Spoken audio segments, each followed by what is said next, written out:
What up, world? We back again. It's your boy Chuck Wick Ills, aka Charles Brown, CLBMG. I got another review for you, but how you doing? Good. All right, so I got another review. My man Dale, he reviewed this on the Audio Liquor channel on the other channel. So once I watched his review, it made me want to go and really peep this album. Basically, so shout out to Dale for putting me onto this album, because I don't even think I knew it was out before he sent me that review. So with that being said, I'm about to do the review for Evidence, formerly of Dilated Peoples. He has a new album called Whether or Not. All right, so if you even watching this review, odds are that you are a pure hip-hop head, such as myself, even though I do listen to a lot of everything, a lot of music from 80s, 90s, 2000s, right now, everything. I listen to commercial stuff, I listen to underground stuff, and Evidence is right up my lane from what I was born and bred in. I was born and bred in this purest of pure, stripped down, ain't no, it's no garbage, it's no gimmicks, no nonsense. It's pure scratches, chopping up beats, chopping up samples from old shit, and chopping up kicks, finding new loops, going to the record store, crate digging, all that. That was me. That was me, backpack, for lack of a better word. Even though I was the one dude, I didn't really like having no backpack, to be honest with you.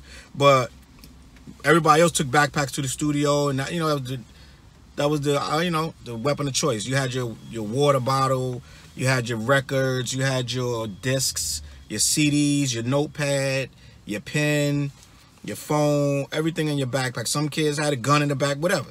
Everything was in your backpack. So that became the slogan. You became a backpack rapper when you had all this, your Swisher Sweets or your blunts, all this nonsense in your backpack, and you went everywhere with your backpack. That's where the term comes from, backpack rapper.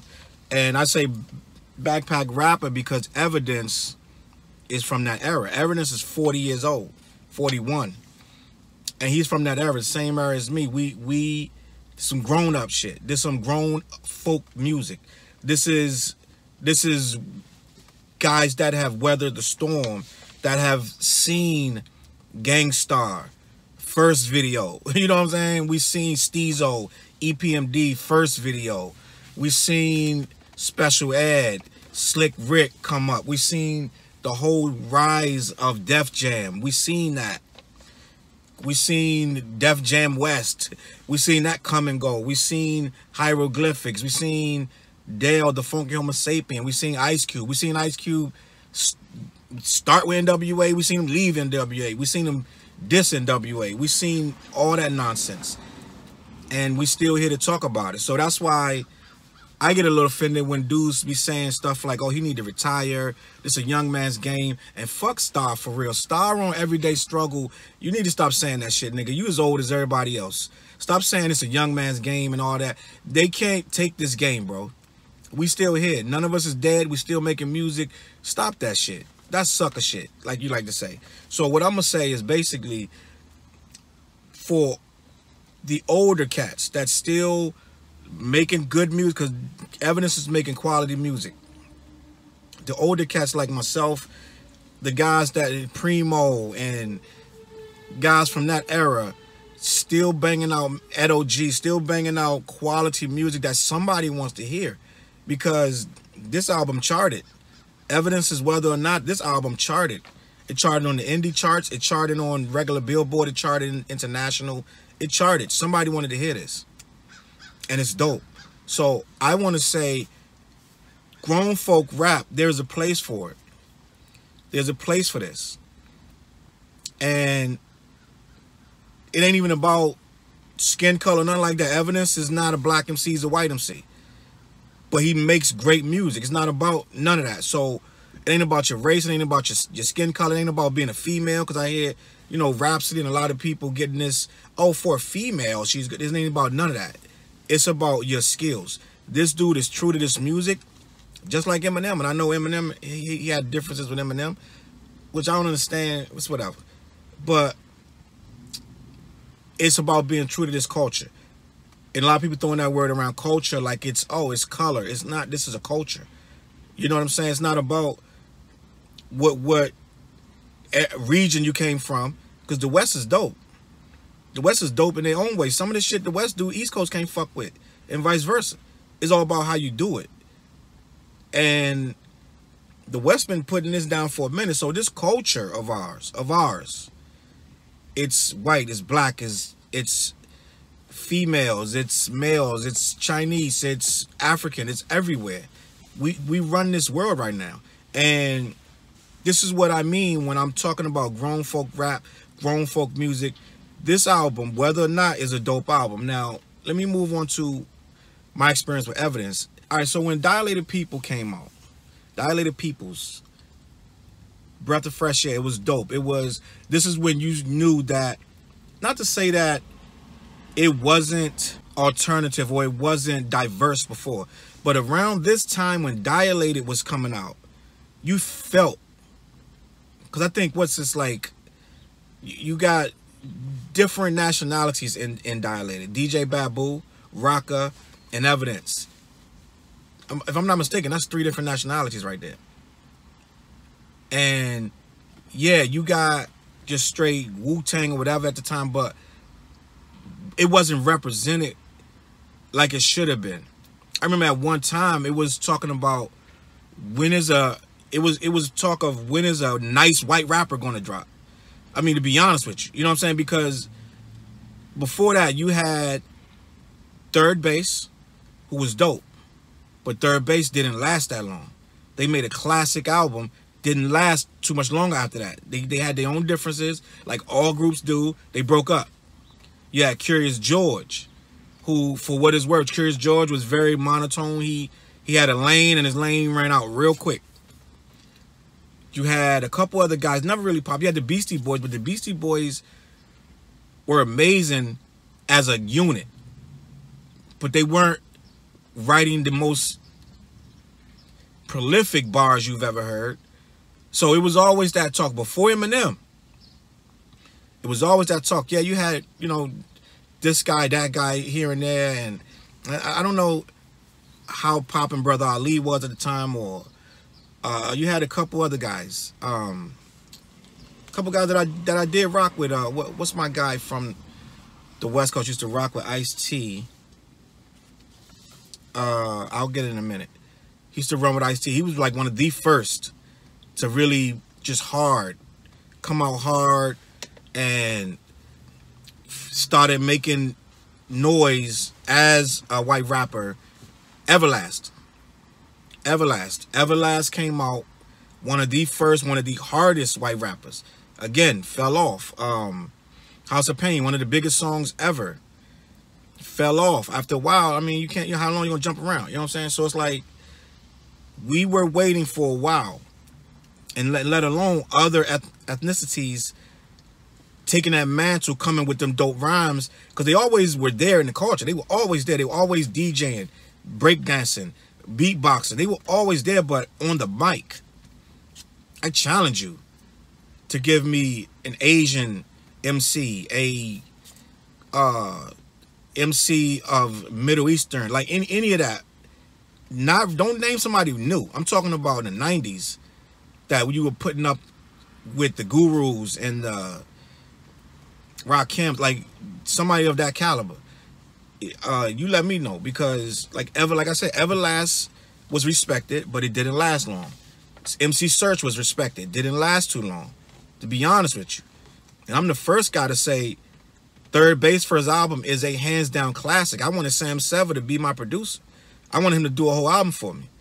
Third Base for his album was classic, but end of the day, by the second album, they was not what it's supposed to be. They broke up. They made 2 trash. I ain't gonna say trash, that's hard. They made 2 solo albums.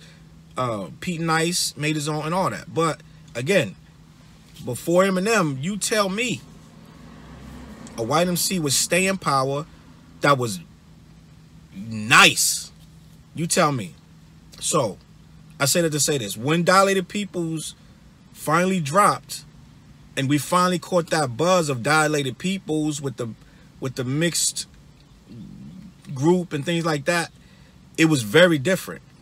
It was very different, and we were ready for that change. You know what I'm saying? I think before that, to get that kind of hip hop buzz that, let's say, white fans wanted, they had to go to like Linkin Park. You know what I'm saying? Or something like that. They had to get that kind of vibe. It wasn't there for that young skateboarder. It wasn't there. It wasn't there. Eminem came along, and then he kind of put that battery in that. So for all nationalities, like he touched a lot of people. After that, you had, I think Dilated was before Eminem, but they didn't blow like Eminem. But they did put the battery. The underground makes things slowly become acceptable. Everything starts at the underground level. So you take something like Dilated and you see, oh, that white boy could rap. You start seeing it slowly but surely, because like MC Search, I remember the first time I saw MC Search, he was at a concert, huge concert back in the day. It was a Rap Mania, something like that, with Run DMC, LL Cool J. It was all Def Jam, PE, everybody, and I think even Big Daddy Kane was there, and Fresh Prince. Huge concert. It had to be 20,000 or more people in there. So MC Search came out. No one knew who he was. They opened up the show.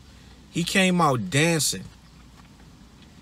They threw the beat on. He just came out doing the WAP and all this crazy shit. The place went nuts. MC Search fucking killed that shit. Him and Pete Nice came out, murdered it. But they hadn't reached that level yet. So they dropped Step Into the AM, and then they dropped Pop Goes the Weasel. Went through the roof. But they were answering to Vanilla Ice, who was setting White MC's back with what he was doing. So it was like you took one step forward, two steps back. So it's been an uphill climb. Let's just say that since the 80s, since the beginning of rap, for White MC to be taken seriously. Let's just say that. Along comes Dilated Peoples. They have a nice little push. The label's doing, you know, they're getting them in front of the eyes they need to get in front of. It's becoming more palatable to see an MC that can really spit, because you hadn't, like I said, you hadn't had one since Third Base and Everlast. You really didn't have that many. Here comes Dilated. This dude's nice. Evidence is nice. And he's not trying to be goofy or anything. He's just spitting bars. It's not overly commercial. It's not overly gimmicky. It's bars. You're getting bars. We wasn't really accustomed to that. This guy changed the game, him and Rocka. So fast forward, you have Dilated do a couple massive, I ain't gonna say massive, but relatively successful songs. They had This Way with Kanye. They had a couple other joints, Worst Come to Worst, with the Mobb Deep sample, and they had Alchemist doing production, and it was cool. It was cool. I really liked them. I was really rooting for them. This is around that era too, where I don't know if people remember, but at one point you had to start spending money on your videos, and they started to spend a little money. This was when Raucous Records and all this stuff was starting to figure out, all right, we can take these underground cats, but we can give them a little money, spend some money on them, make a dope $1 million video or $500,000 video, and people would gravitate to that. Like when they was bringing KRS, throwing him in these massive production videos, and you know, it's just all this. It was just, the rap game had got crazy. At one point, if your video wasn't $1 million, don't make the video. That's how it got. Dilated was around that era. So they started making some nice looking videos, nice looking effects, little stuff, little acts that were getting a little buzz. The budget started to be bigger. And so more eyes started to see Dilated, and more people started to understand that, oh, this culture, this is not just black kids running around. This is getting love on a wide spectrum, and not only is it getting love, it's starting to become something that they can do just as good as anybody of color. And that's what I feel like evidence is proved time and time again. He's not trying to be a person of color. He's doing his own thing, and it's dope. This guy can rhyme, like straight up rhyme. These bars are not kitty cat. These are not ABC. This is not kindergarten meets first grade. This is structured well. These are bars. This is what you do when you're an MC at a high level. When you get that underground love, when you get that respect, when you grind for your craft, this is what you get. So I am a fan of evidence. Now, I don't, what happens with me with this, with the underground stuff, I'm gonna be honest with you. What happens is I move on with life. Life comes at me fast, comes at everyone fast. The underground stuff, you gotta look so hard for it sometimes that it falls to the wayside. I don't know everything that evidence has done. I know he hasn't done nothing since 2011. That's mad long. That's mad years. It's 2018. So I don't know everything, every little song. My man Dale sends me mix CDs and I hear all these random songs of underground cats all the time. He sends me 4 or 5 mix CDs a year, all this stuff. All this Royce da 5'9", all this stuff. You know what I'm saying? And I just listen to it.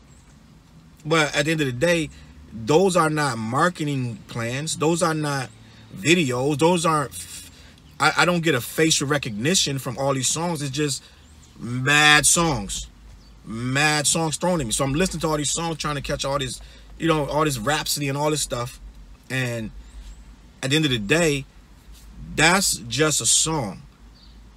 There is no marketing campaign. Back in the day, yeah, you could throw just a song out, and it's amazing. It's great. Right now in this digital age, it's all about the marketing behind it, and it is what it is. You're underground for that very fact. Right now, I think we probably got 50,000 more songs. Because back in the day, you had mad songs, but they were all pushed by a label some kind of way or an indie company. Now you just get a dude in his basement with a computer and some Pro Tools. He done made a song, put it out. You know what I'm saying? You got 1 million of them. So now it ain't even just a song you're trying to hear. You're trying to support this dude, that dude. Oh, listen to my mixtape. Listen to my song. I got a new song. So now you're trying to weed through 400,000 other young cats or old people, all of this nonsense, to even hear a commercial release is almost impossible. So it's like we're dealing with a mass oversaturation of music. So when Babu or when Evidence or Rock or somebody would release something back then, it was easier to say, oh, it dropped. Now it's so cluttered and muddied. I got so many indie artists on my timeline. It's crazy. So I can't keep up with everything these guys are doing. So therefore, I'm stuck with either I'm hearing it on a random mix CD or someone's marketing it to me where it's going to cut through the madness. I wasn't getting a lot of the evidence stuff cut through the madness, like whatever. And it's hard. Rhymesayers is a great label. They've been around forever. I've been looking at Rhymesayers website. This has to be since the 90s. Has to be. They're one of the first websites I ever remember is Rhymesayers. Correct me if I'm wrong. I don't know. Maybe it came out in 2000. I don't know. But I know it's been a very long time that they've had a website, and I used to go there. So they have been in this game for a minute. They figured out how to do this as a business. What we did in the 90s wrong was we thought rapping was some sacred, magical chore that we got to perform, and all we had to do was make dope records. No, this is a business. You got to learn to adapt, how to crank this shit out every day, 9 to 5, how to sell a record and recoup the money from the record, not make a bunch of money and go buy a chain. You make a bunch of money, you set some, you pay this, you pay that to increase money. Money makes money. You have to learn how to 9 to 5 this shit. All right, we sold 20,000 units. That's a lot of money. contrary to popular belief, somebody that's pop would take 20,000 units, wipe their ass with it, and be like, you're dropped. No, that's not what we do in this underground. 20,000 units is a success. You understand? That's upwards of 100 grand. On a lower level, that's different. That's different. Rhymesayers and a lot of these other companies have learned how to parlay the lesser sales into a business of merch, of touring, of selling units to sell more units.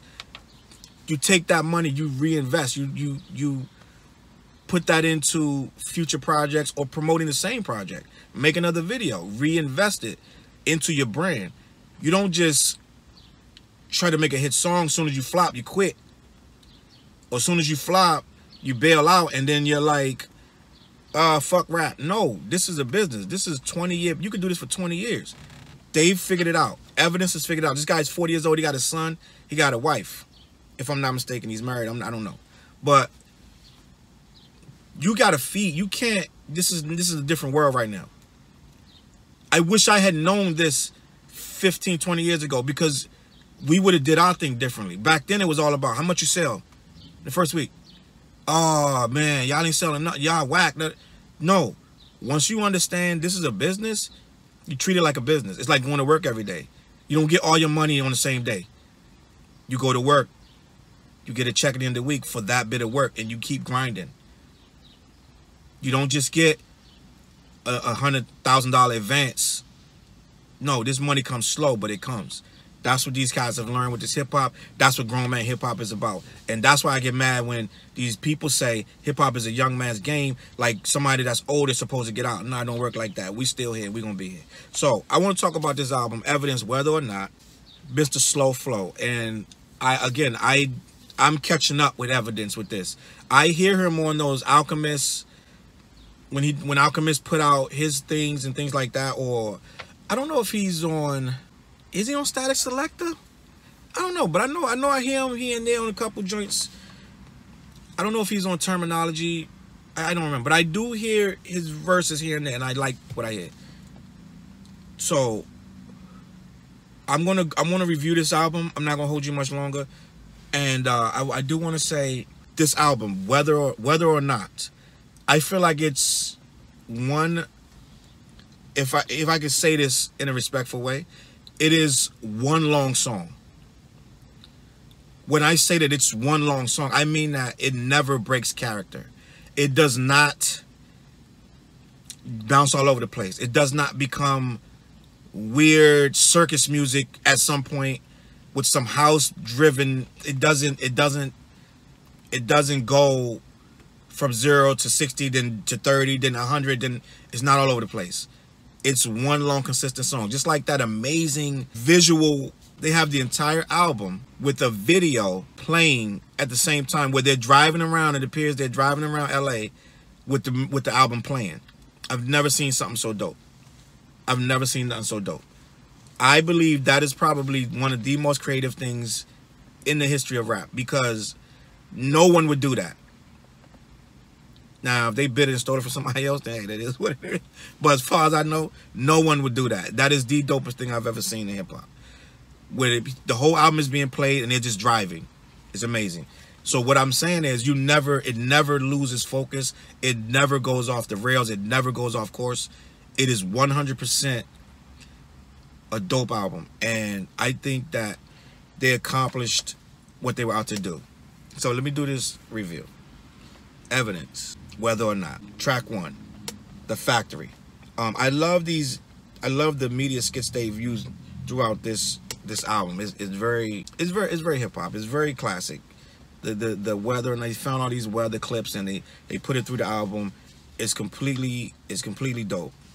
I don't even know where they got the time to look for all these skits and to find all these clips, but it's real dope. That's classic hip-hop. That's basically what you expect when you put in these grown folk albums. So The Factory, bellowing kick, hollow snare, some boom bap, produced by Twiz, the beat pro.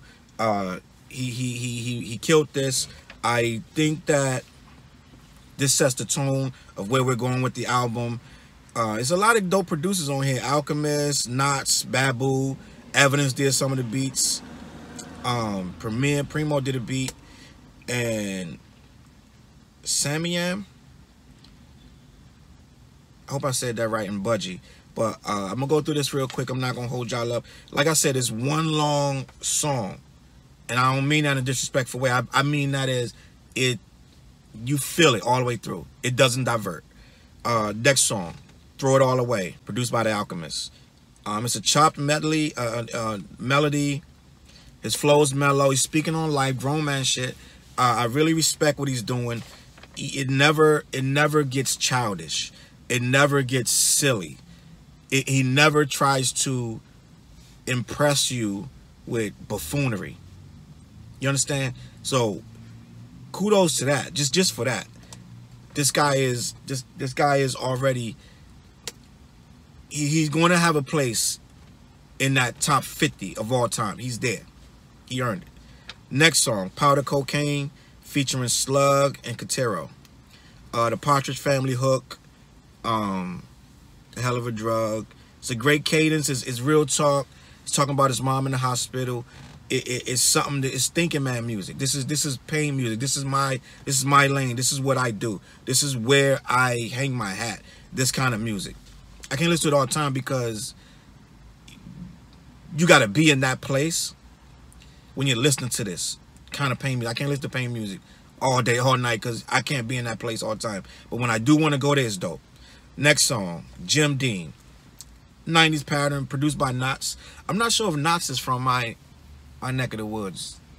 I believe he is. I got to do research. Good shit, Knots. This shit's dope. Next song, Whether or Not. It's bassline driven. It's a Jamaican, kind of Jamaican-ish vibe. It got DJ Babu produced this. Looks like it's the only one he produced, but it's a nice bounce to it. I like it. Again, this whole album is right there in this lane. It didn't divert. And it's right there where, you know, his level of cadence. I don't think he wants to go too fast, too slow, even though he can do, any MC can do that. But I don't think that's what he wants to do. Next song, Moving Too Fast, featuring Katero. The weather references came back. Katero singing is dope. It's a little skit, a little something to keep it moving, so we're going to keep it moving. Next song, Runners, featuring Defari. From, I believe Defari is the cat that's in Menace. Is he the cousin in Menace back in the day? That's what it is. More flat snares. It's a boom bap, nice guitar sample. Defari don't sound like Defari I used to remember. I don't know if I'm bugging, but on this he sounds different. Still dope. It's a dope record. Next song, Bad Publicity, featuring Crondon. I don't know if Crondon, I think he one of them London or British rappers. Dude's hard. That's hard. It's a hard ass rim snare. The KRS hook, slow tempo, right there with Evidence. It's nice. This joint make you want to steal somebody. It's dope. This is crazy. Next song, Raindrops, which is, to me, this is my favorite track on here. As far as, this is a progressive track. This is a more here and now track. This is as progressive as this album's getting. And this is the dopest one to me as far as if I'm listening for difference. Twiz, the Beat Pro, produced it. I think this is left that this album is going to get, and it doesn't, and it ain't even that left. It's real dope. Next song, Sell Me This Pen, featuring Alchemist and Mac Hominy. It's produced by The Alchemist. That 1 2 2 1 2 2, that little type of kick and snare cadence, it's right there in the lane. I like it. It does not mess this album up at all. I feel like it's ill ass flip. This is crazy. And he killed it. I like what Evidence never lets me down. I can't say, oh, that's a whack verse. Some people, I'd be like, okay, I can pick their verses and be like, that verse was trash. This guy, they all right there. They all right there. And I don't know, you know, this guy just, he mastered his own craft. Next song, Love Is a Funny Thing, featuring Crisis, Rhapsody, and Styles P. Produced by The Alchemist. This is a perfect combination. They picked a dream team And Styles P has morphed into this conscious thug almost. He's morphed into something that no one saw coming. He stepped into this lane on this underground side that I never would have expected. And he's on some Jesse Jackson shit right now, and I like it. I like it. Next song. Oh, I love Rhapsody. That's Rhapsody. Next song, 10,000 Hours. Hard ass 70s black exploitation, piano sample. It sounds like I'm watching Dolomite or some shit. This shit is fire. Primo produced this. Primo chops with the best. Nobody's fucking with Primo. Good shit. I like it. I like everything on here, to be honest with you. It's nothing trash. It's nothing, you know, on the level of like some next level shit, some Kendrick shit or whatever, but this is not that. It's not supposed to be. Next song, What I Need. Evidence produced this. I don't know if I said that he produced the other two songs, Moving Too Fast and Runners, but he produced this as well. It's a dope synth loop, classic drum pattern, piano's fire. I think he knows himself better than anybody else, and he produces for himself great. Next song, To Make a Long Story Longer, featuring John Wayne. It's a choppy jazz sample. It's produced by Sammy. I believe I said that right. I did my best. This guy, this is what you expect. This is more of a dilated track. This sounds like what I would expect to hear Dilated Peoples on. And it didn't disappoint. Evidence knows his lane. He stays in it. I'm really impressed with this guy. This is at a time where he could be making trash. We just saw Eminem drop the worst album in the history of albums. But this guy is not trying to be an Eminem. He's doing what he's supposed to be doing. Next song, Wonderful World, featuring Rocka, his boy. I didn't know. I don't know. I still don't know if Dilated People broke up. I don't know. I have no idea. But he's still here rapping with him. Looks like they're cool. It's nice organ loop. I like this song. That bottomless kick drum. I fucking love them hollow sounds like that. This is dope. Last song, By My Side 2, produced by Budgie. Budgie produced both of these last two songs, and I like both of them. And I think that all the production was picked to make this album sound a certain way. This last song, the gospel sample, is dope. It's very Kanye, sped up sample that Kanye was doing in the 90s, but it sounds right now. Evidence is speaking on his son, speaking on how his son saved his girl's life by just virtue of breastfeeding. It's a powerful song. I believe he's emotional at the end. This is a very good way to end this album. This is a very good album. All the songs complement each other. There is nothing whack on here. Nothing.